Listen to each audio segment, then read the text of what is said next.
দুপুরের খাবারের পর বাড়ির সব বাচ্চারা আমাকে ধরেছে আমাদের কিছু একটা বানিয়ে খাওয়ান।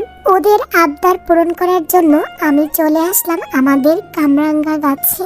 আমাদের গাছের কামরাঙ্গা গুলো এত মিষ্টি, ছোটরা থেকে শুরু করে বয়স্করা পর্যন্ত এই কামরাঙ্গা গুলা খেতে খুবই পছন্দ করে। তাই একটু বুদ্ধি খাটিয়ে ওদের আবদার পূরণ করার চেষ্টা করলাম। যেহেতু কামরাঙ্গা গুলা অনেক মিষ্টি তাই সবাই খেতে পারবে। গাছ থেকে অনেকগুলো কামরাঙ্গা পেরে এনেছি, সবগুলোকে ভালো করে ধুয়ে চলে আসলাম ছাদে। এখানে কিন্তু সবাই বসে আছে। হাতিজিকে দিলাম এগুলোকে কাটার জন্য। হাতিজি এগুলোকে ভালো করে কেটে হাত দিয়ে মেখে নিচ্ছে একটু ভালো করে। প্রথমে এখানে লবণ দিয়ে দিয়েছি, তারপরে একটু মাখাঝাকা করেছি, তারপরে শুকনা মরিচ সামান্য পরিমাণ গোড়া মরিচ দিয়ে একটু মাখাঝাকা করেছি, তারপর এখানে সামান্য পরিমাণ চিনি দিয়ে একটু মাখাঝাকা করলো, তারপর দিয়ে দিয়েছে এখানে কাসুন্দি। ছোটবেলায় আমরা সবাই এইরকম বিকাল বেলা বসে কিছু না কিছু বানিয়ে খেতাম। গ্রাম এলাকা যেহেতু এখানে কিন্তু অনেক কিছু পাওয়া যায়। গাছের পেয়ারা থাকে, তেঁতুল থাকে, কামরাঙ্গা থাকে, আরো বিভিন্ন ধরনের ফল থাকে। ভর্তা খেতে ইচ্ছে করলে তখন কিছু না কিছু একটা দিয়ে ভর্তা করে খাওয়া যায়।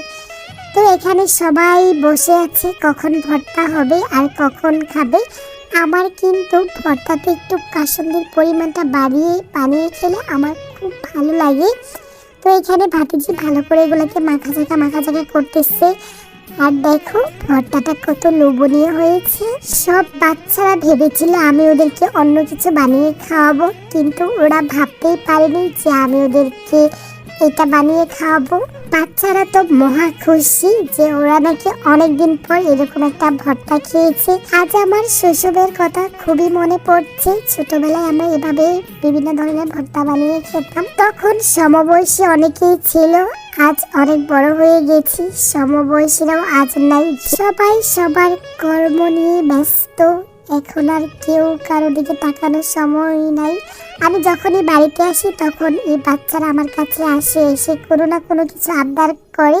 তো এবার চিন্তা করেছি যে বাড়িতে অনেকদিন থাকবো, তারপরে ওদেরকে নতুন নতুন কিছু না কিছু বানিয়ে খাওয়াবো ইনশাল্লাহ। কথা বলতে বলতে এদিকে আমাদের ভর্তা খাওয়া শেষ।